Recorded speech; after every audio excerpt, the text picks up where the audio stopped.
अस्सलामुअलैकुम। Bridge course जमात पंजुम। आज 11 दिन की दर्स व तदरीस में क्या है, चलिए हम देखते हैं।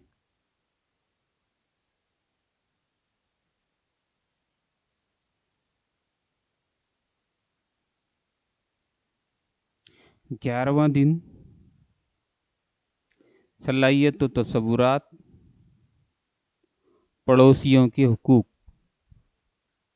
पड़ोसी के हुकूक, आओ मालूम करें। आपके पड़ोस का जायजा लेकर मालूम कीजिए कि दाएं जानिब और बाएं जानिब कौन से पड़ोसी रहते हैं। शायर गोरखपुरी ने उनकी नज़्म में हमारे पड़ोसी में बताया कि उनके पड़ोसी कितने मिलजुल कर रहते हैं, वो क्या क्या करते हैं। आइए इस नज़्म का मुताला करें। हमारे पड़ोसी बड़े सीधे सादे, हमारे पड़ोसी खुदा सबको दे ऐसे प्यारे पड़ोसी। कई साल की उनसे है आशनाई, कभी कोई झगड़ा न कोई लड़ाई। हमें भी ख्याल उनका रहता बहुत है, और उनको भी हम पर भरोसा बहुत है। कोई चीज कम हो तो हमसे ले लें, जरूरत पर हर चीज वो हमको दे दे। जो त्योहार आए तो घर पर बुलाए, तवाज़े करें और इज्जत बढ़ाएं।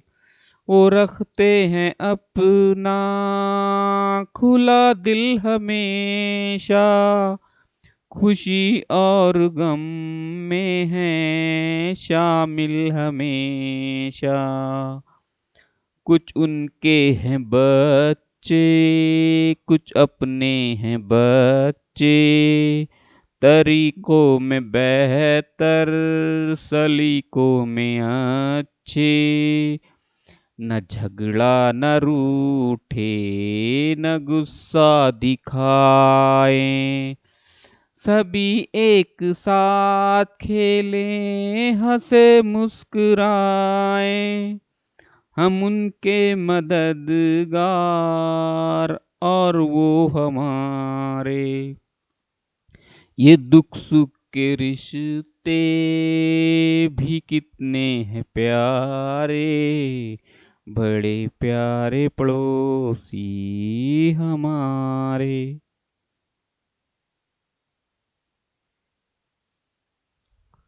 आओ अहलियत पैदा करें।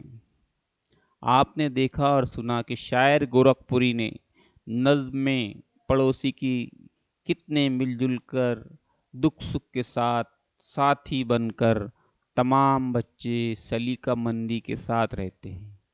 इसी तरह की समझदारी से हमें भी अपने पड़ोसियों के साथ रहना चाहिए।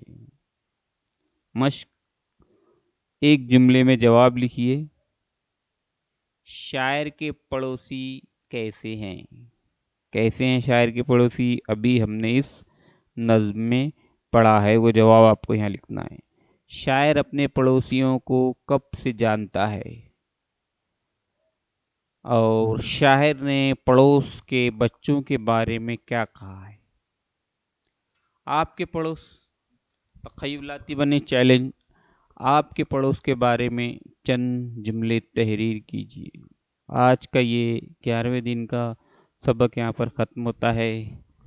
तब तक के लिए खुदा हाफिज़।